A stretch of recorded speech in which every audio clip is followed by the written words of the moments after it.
Assalamualaikum warahmatullahi wabarakatuh. Perkenalkan, saya Novita Zapitri. Di sini saya akan menjelaskan materi tentang virus corona atau COVID-19. Apa itu COVID-19? Virus corona atau COVID-19 merupakan suatu penyakit menular yang dapat mengganggu saluran pernapasan, mulai dari gejala yang ringan seperti flu hingga infeksi paru-paru seperti pneumonia.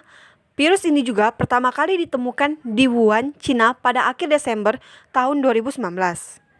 Penyebab terjadinya COVID-19: kontak fisik, yaitu menyentuh tangan atau wajah orang yang terinfeksi; sentuhan, yaitu menyentuh mata, hidung, atau mulut setelah memegang barang yang mengandung virus; droplets, yaitu percikan air liur pengidap batuk dan bersin.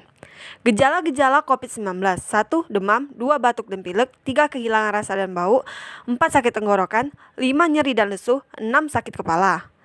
Pencegahan COVID-19: memakai masker, mencuci tangan dengan sabun, physical distancing, menjaga jarak sekitar 2 meter, berolahraga dan istirahat yang cukup, konsumsi makanan yang bergizi dan seimbang, tidak mengonsumsi daging yang mentah.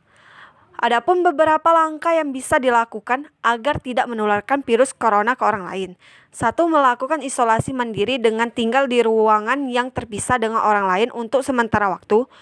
Bila tidak memungkinkan, gunakan kamar tidur dan kamar mandi yang berbeda dengan yang digunakan orang lain.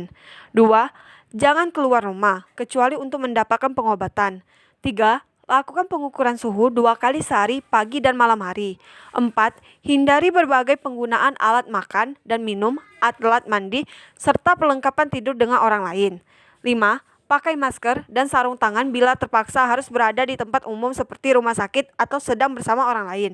6. Bila ingin ke rumah sakit saat gejala bertambah berat, sebaliknya hubungi dulu pihak rumah sakit untuk menjemput. 7. Konsumsi obat-obatan yang disarankan oleh dokter. 8. Sebisa mungkin jangan melakukan pertemuan dengan orang yang sedang sakit.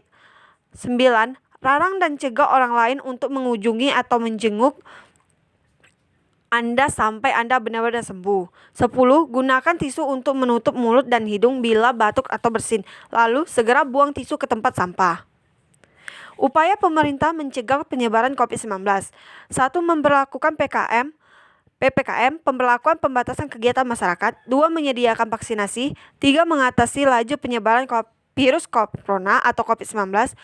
4. Meningkatkan 3T, testing, tracing, treatment. 5. Menyusun rencana ketahanan kesehatan jangka panjang. Siapa saja yang beresiko terinfeksi COVID-19?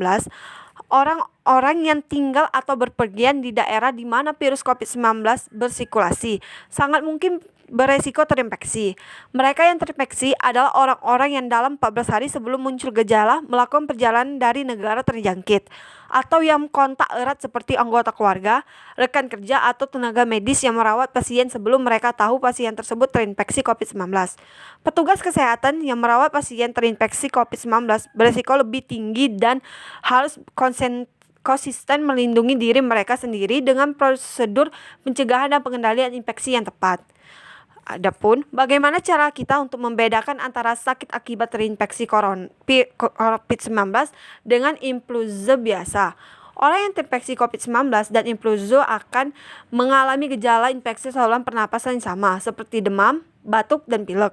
Walaupun gejalanya sama, tapi penyebab virusnya berbeda-beda, sehingga kita sulit mengidentifikasi masing-masing penyakit tersebut. Pemeriksaan medis yang akurat disertai rujukan pemeriksaan laboratorium sangatlah diperlukan untuk mengkonfirmasi apakah seseorang terinfeksi COVID-19.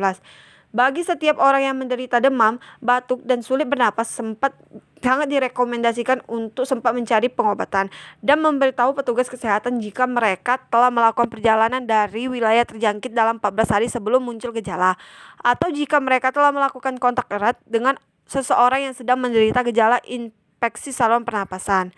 Terima kasih, sekian dari saya. Semoga informasi ini dapat bermanfaat bagi kita semua. Wassalamualaikum warahmatullahi wabarakatuh.